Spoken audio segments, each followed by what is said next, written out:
going on, guys? I'm Dylan. And I'm Travis. And we're the 406 Boys. This is part 1 of a part 2 series we're doing. Travis, do you want to explain what we're doing? Basically, we're doing a top 10 movie or TV show plot holes that are actually not plot holes. And what we mean by this are popular things that are perceived as plot holes that are actually not that. Basically stuff that didn't make sense when you saw it, and it's something that's either explained in the movie and just these people were not paying attention, or there technically isn't an explanation, but there is an outside source that does technically explain it that makes sense. Yep. Like I said, we will be doing this in 2 parts. In part number 1, we will be doing picks number 10 through 6.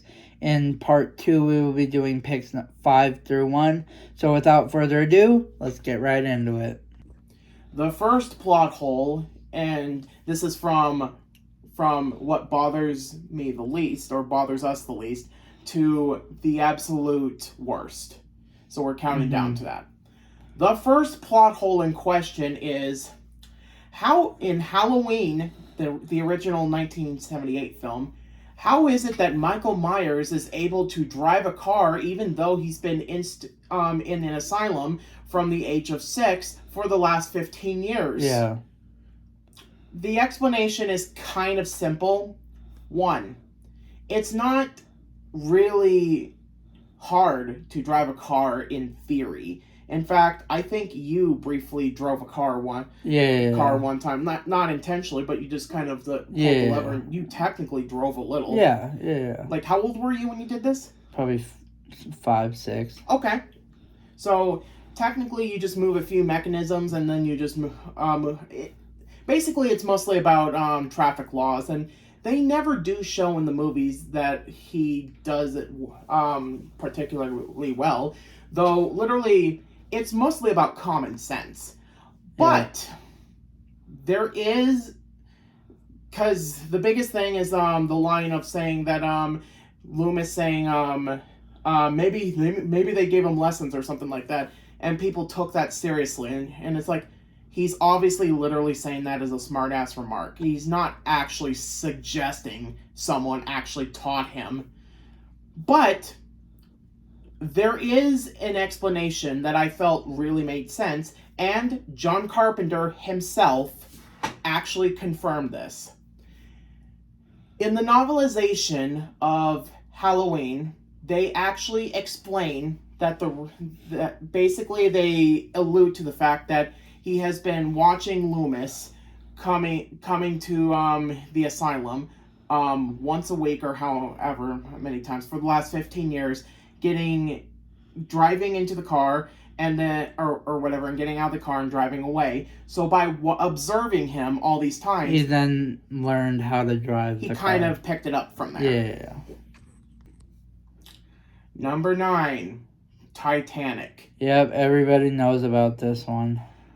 How is it that Rose and Jack are unable to share the door? Can't they just get onto the door and then they would both survive? Do you have any issues with that?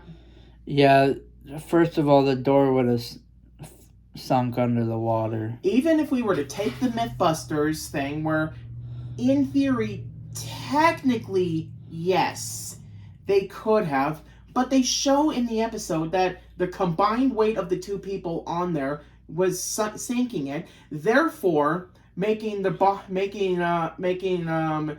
it more probable that they would have froze to death anyway. Yeah. Also, let's not forget that you're talking about people in 1912 who, for the most part, don't know any of this, probably don't even know any of this stuff, mixed with the fact that they're in the middle of the freezing cold ocean, panicking. You think that they're literally going to think that think about that in that situation?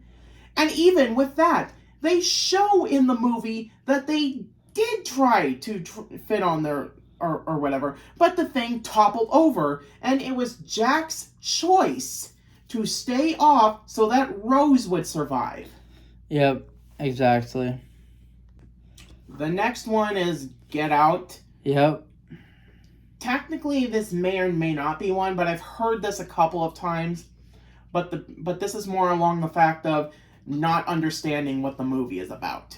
So the plot hole in question is when the spoiler alert, the one of the guys at this auction, basically he wants to switch into Chris's body so that he can essentially see again because he's blind. He just wants his eyes essentially. And so people have said, well, why do they use black people then if literally all he wants is his eyes? When literally the main purpose and message of the movie is the fact that it's calling people out that are saying that I'm not racist while actively benefiting from a racist system that subjugates black people. It's literally pointing out those people that are essentially like the I'm not racist, I've got a black friend type people. That is the purpose of the movie. And the fact that message flew right over your head is kind of astounding to me. And Jordan Peele does a great job with those kind of messages in all his movies. And I can see not getting it on the first try or whatever. Yeah. Because it is subtle how he does it. That's why if you've only seen the movie once and you didn't get it, I recommend going back and watching it again for sure. The next plot hole is from actually the show Friends. And I haven't seen it, but you have. My favorite TV show of all time, actually. Mm-hmm. How many times did you watch it? I've seen all 10 seasons, all of the episodes from all 10 seasons, probably 17 times over. Okay, so here's what the plot hole is. The plot hole is, how is it that these friends in New York are able to afford this giant mansion of an apartment or whatever without having any trouble of paying for it and claiming that they never explain how this happens? And I'll get into that because they explain it. They say it twice. Once earlier on and once literally in the very last couple minutes of the series. Literally in the last 2, maybe 1.5 minutes of the series. And it's 2 words. Rent control. Chandler literally says, and because of rent control, it's a freaking steal. That's what he says. Monica was able to live there so cheaply because of rent control. That's why. That's it. Didn't they say say something along the line also of that if anyone asks that I'm an 80-year-old woman or something? Or am I thinking of something else? Something else, but so yeah, rent control is what you're saying. Yeah, mainly rent control is the big thing because she got the apartment from her grandmother, and because of rent control, Chandler said it was a friggin' steal. So that's the whole plot hole. So this one is one that doesn't make me mad, but makes me question the people that legitimately wonder this. For the Harry Potter series, the plot hole is, why doesn't Voldemort just get a gun and just shoot Harry or whatever? Okay. First of all. What? Yes, this is a real thing that people have asked. Oh my god. Okay, the first question is, do you think that most of these beings would know what a firearm is, let alone know where to go to purchase one? I mean, there's people in the universe that are blown away by the concept of a rubber duck. Yeah.